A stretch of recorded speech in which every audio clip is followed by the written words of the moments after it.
Hey everybody, it's Jason from the Texas Gun Vault, and once again it's time for the Texas Gun Vault Poll Question of the Week, a weekly vlog that I pull out where I ask you, as my viewers and subscribers, about something that deals with guns, gun culture, politics, current events, the news, or something fun like EDC that I want to get your thoughts and opinions on. And this week's question dives back into the great caliber debates. You know, I've been making YouTube videos for long enough that I've seen some fads come and go. And I've seen some things that have fallen out of favor come back in favor. And now, this time, it's 2023, I'm seeing two calibers start to make a resurgence. One is the .40 caliber. For a long time, that was the caliber de jour here in the United States. And then people were like, well, ballistics have gotten so good that the 9mm is just as good as the .40 with more capacity and it's more universally adopted. So the .40 fell out of favor, but now people are bringing it back. Well, another caliber that fell out of favor was the .380. It was very popular for a long period of time. It's 9x17 or 9mm short.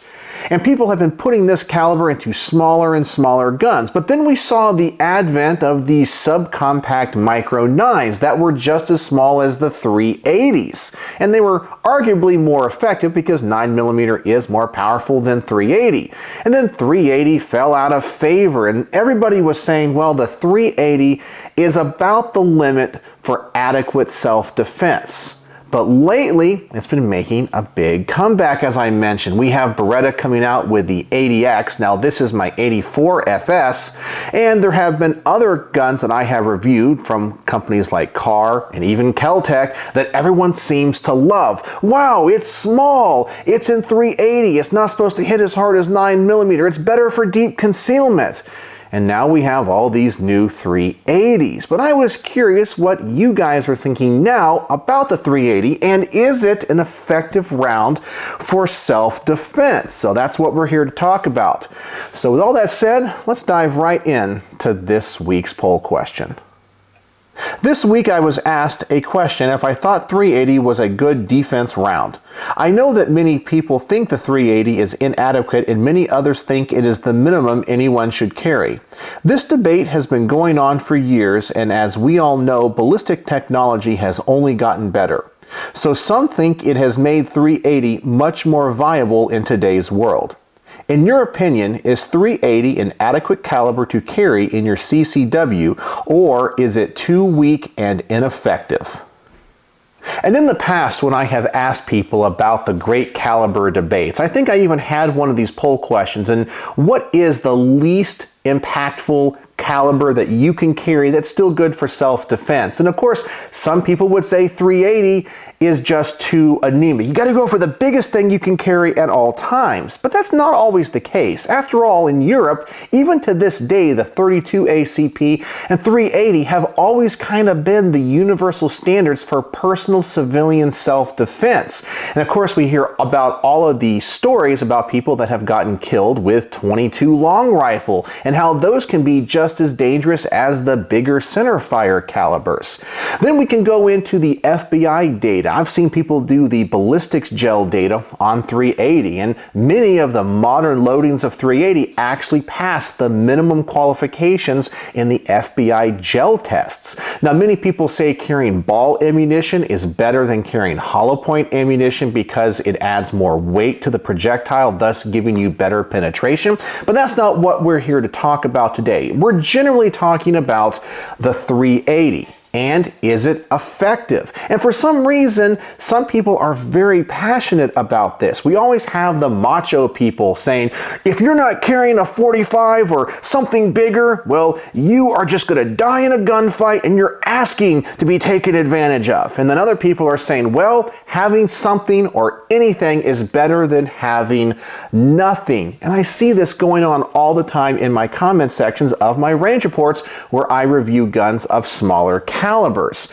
So let's actually see what you guys voted on this week and what you had to say. With 135 votes this week, we have yes, the modern .380 meets the standards for self-defense, 35%.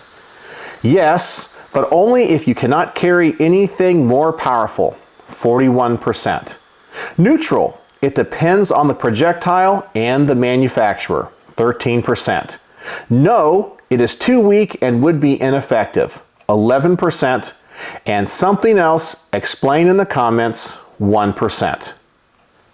And I'm going to be very honest with you. These results surprise me because when I've asked these questions in the past, I would say we would probably be about the 30, 40, maybe even 50% of respondents would always say it is too weak. You need to at least carry a 9mm. And these results are different than what I think they would have been 3 or 4 years ago. And this just goes along with these different caliber trends that we see from time to time. And I also think that people need to look at the statistics of self-defense uses of handguns. Now, I know there's always the probability that you're going to be in a mall or a theater and some evil person is going to come in there with a very powerful semi-automatic rifle, and you of course want the biggest gun with the most powerful caliber you can carry to try to defend yourself and others. However, according to crime statistics, most of the time when you do use a firearm, you are going to fire a maximum of 3 shots at 7 feet. And most likely, you're not even going to hit your target, but that's going to be enough to stop the action of the evildoer. So that's kind of the way that I think some people need to think about carrying a firearm. And in that case, would a .22 long rifle, or in this case a .380, be adequate? Well, I think a lot of people are saying, yeah, I definitely don't want to be shot with a .380. I don't want to be shot with anything. To be honest with you, even if it was one of those little tiny Derringer 22s, I don't want to see that. Yeah, I don't want any firearm involved, especially being pointed at me. And of course, that's me putting it in the perspective of being the bad guy, someone trying to hurt somebody else. So I'm really surprised that so many people nowadays think it's either neutral or actually an okay caliber to carry in some circumstances. So let's break each one of these down and I'll give you guys my personal thoughts and opinions. And first we have, yes, the modern .380 meets the standards for self-defense. I've already talked about the FBI ballistics gel tests and the fact that modern science in ballistics has come a long way. That's why people say 9mm is now as effective as .40 used to be. Well, .380 in many effects has become as effective as 9mm used to be as well. So if the old 9mm cartridges were pretty good for self-defense, well now modern .380 or .380 plus P must be adequate too. We have different projectiles, projectile designs, we have hollow points, we have ball ammunition, we have frangible ammunition, we have all these different options. And I really think giving the consumers that type of availability of different types of ammo for different types of settings does make the .380 from a ballistic standpoint a very viable cartridge. Then we have yes, but only if you cannot carry anything more powerful. And this is the one that got the most votes, but the one thing that I don't think people think about with .380 is the type of guns they're putting them in. I think most people like the concept of .380 because it's not as powerful and can generally be put in smaller firearms, which is awesome. But now, as I said, we have those micro subcompact 9s that can rival guns like this Colt Government .380, which is a pretty darn small firearm. But when you start putting calibers like .380 into a gun this small, you have to start thinking about the mechanics. Now, a lot of companies, in my personal opinion, go cheap on .380. They want to have a simple design that is going to be reliable, but most of the time that is going to be direct blowback. One of my biggest complaints about the Beretta 80 series of firearms is these have no locking mechanism. These are just straight blowback. So you have all of the energy of the expelled projectile coming back into your hand. These slides can be a little bit heavy to rack, and you're going to have a lot more felt recoil without that locking mechanism. And I find that sometimes these .380s, while they might not kick as much as 9, it's pretty darn close, 90 to 95%. So therefore, you are getting a less ballistic advantage with a gun that's going to recoil pretty much like a 9mm. And when you think about those trade-offs, yeah, you might as well just go with a 9mm. So I think depending on the gun you're using it in, it might not be as effective. While I do like this Beretta 84FS, I don't really carry it. I own it more as a Beretta collector than anything else. But because it's direct blowback, it's harder to rack, and the fact it has a lot more recoil, I would rather carry a 9mm in this size than 380. But then we have a gun like the Glock 28. Now this is actually a pretty rare gun here in the US. This particular one, I believe, was inspired by Lipsies, because this is a gun that is mainly offered around the world to countries where civilians are not allowed to own military calibers.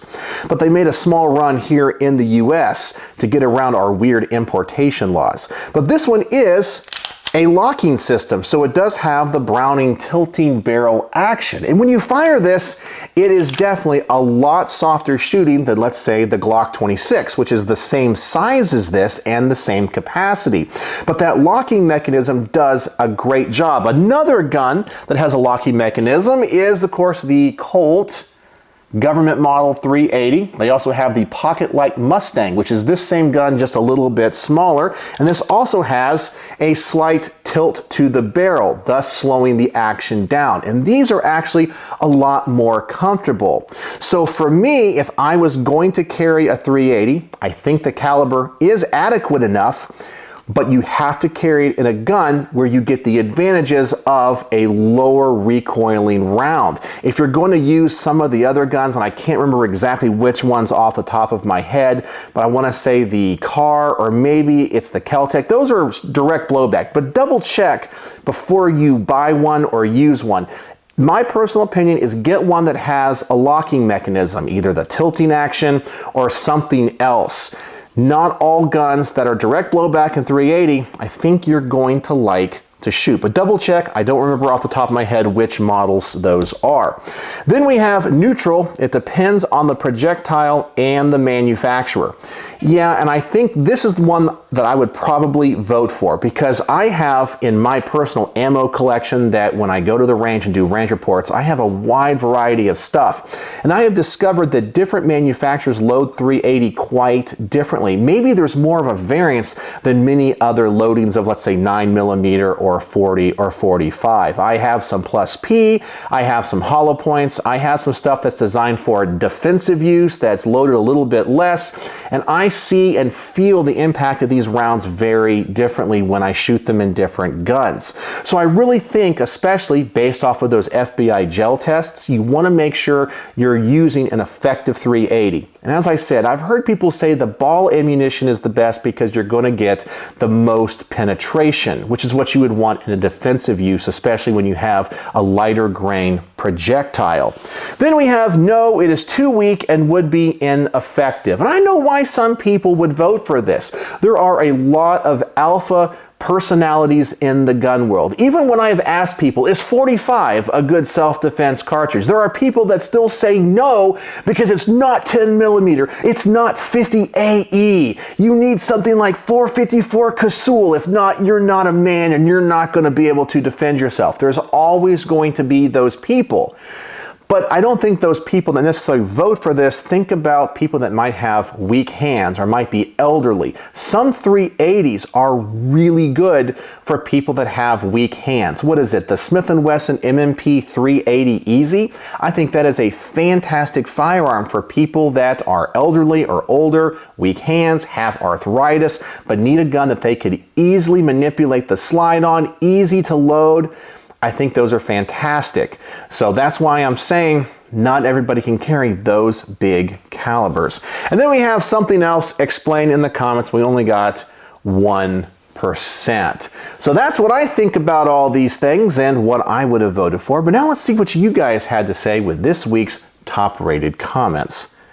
And the top-rated comment of the week comes from MD Polo, who, by the way, has a great YouTube channel of his own. You guys need to go over there and check it out. He has a lot of cool guns. He says, one of my daily carry guns is a Glock 42 with Trijicon night sights and Vickers Tactical Plus 2. Yeah, that's one of the best guns in my personal opinion when it comes to 380, because it does have the tilting barrel and there's so many aftermarket accessories for that gun. You can really customize it to your heart's desire and make it fit your hand just right. Then we have Stickfighter 1038 who says, the 380 with appropriate bullets can be very effective and enjoyable to shoot, so it still has a place at the table. Do think the new micro 9mm have made the 380 less relevant today? And yes, I talked about that a little bit. I just think it depends on the design of the pistol. If the pistol has a locking mechanism in 380, I think it's worth looking at and carrying. But if it's a direct blowback, you're not going to get much advantage over that. You get a little bit less recoil with a lot less ballistic advantage. Then we have Tactical Cowboy 705 who says, I put 380 at the minimum for a self-defense firearm. Although just about any gun is better than nothing, not what I usually carry, but nice to have the option depending on clothing and location. Yeah, and I've done videos about this before, asking you guys what you carry depending on the situation. Sometimes if I'm going to go walk my dog in the nice park that we have out here behind my neighborhood and I'm wearing athletic shorts and it's 100 degrees outside, I can't carry a Colt Government Model 45. Well, throwing something small in my pocket like this in a pocket holster is perfect for me. So really depending on the situation. And a lot of people do like 380 as their backup gun. So if you got something in your boot or it's just a backup sidearm that you have in your pocket but it's not your main carry, I think that's perfectly fine too. Then we have Spirit Moon Intuitive who says, center mass shots. Yes, on an average sized person, it's effective. Good caliber for those who can't handle a more powerful round. Personally, I prefer either 9mm or 357 Magnum. And yes, I think if 380 is all that you can handle in the right gun, I think it is perfectly adequate. But going 9mm or 357 Magnum, now that I think is about the ultimate handgun defensive round. That is powerful. Yeah, 380 would be just fine. And then finally we have Sabretooth Defense Systems who says, as a police officer, I've seen dozens of shooting victims killed or seriously injured by 22 long rifle bullets. That little bullet can really do a number on you. I've yet to personally see a victim of 380 bullet damage, but I can imagine with modern bullet design that it would also do some serious damage. While certain calibers are more effective than others, 380 used by a competent shooter would be a fine tool for self-defense. Any gun is better than no gun in my opinion. Yeah, no gun is worse than having a gun at all. But the one thing about the .22 caliber debate is that that bullet is so light. I've heard stories that once it enters an abdomen or a torso, it can kind of ricochet around. Where 380, I don't think it's going to do that. But it is interesting to get his perspective as a police officer. And yes, small caliber handguns, I think account for most of the deaths when it comes to handgun uses in self-defense in the United States. And I know that a lot of us want to prepare and be mindful of those mass tragedy events and think, okay, I gotta have my Desert Eagle and I'm gonna take out the guy with body armor.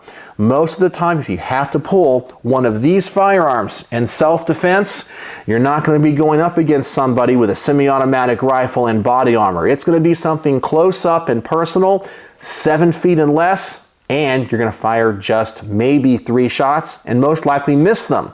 So do you really need that Desert Eagle? Well, that's up for a debate, but you're playing a numbers game. But for most scenarios, 380 is probably going to be pretty adequate. So that is the Texas Gun Vault poll question of the week. And I'm really glad to see that people are able to talk about this stuff without getting too excited. In years past, man, when you talk about the great caliber debates or what's better, AR-15 or AK-47, a lot of the emotions flare up. There's a lot of people out there in the gun world with some pretty strong opinions, and they have no problem defending them. But it's nice to have a great conversation and get all of your perspectives. So if you would like to participate in next week's poll, please go to the community tab of my YouTube channel. I'm going to post a link in the comment section below and in the description. Go over there, see what next week's poll is about, vote, comment, and like other people's comments so we can get the top rated comments of the week. So let me know in the comment section of this video if you didn't get a chance to comment in this poll. Do you think 380 is adequate? And what do you think about my personal opinion about locking mechanisms versus straight blowback? And does that play into account of how you think about that caliber? So, as always, thanks for watching.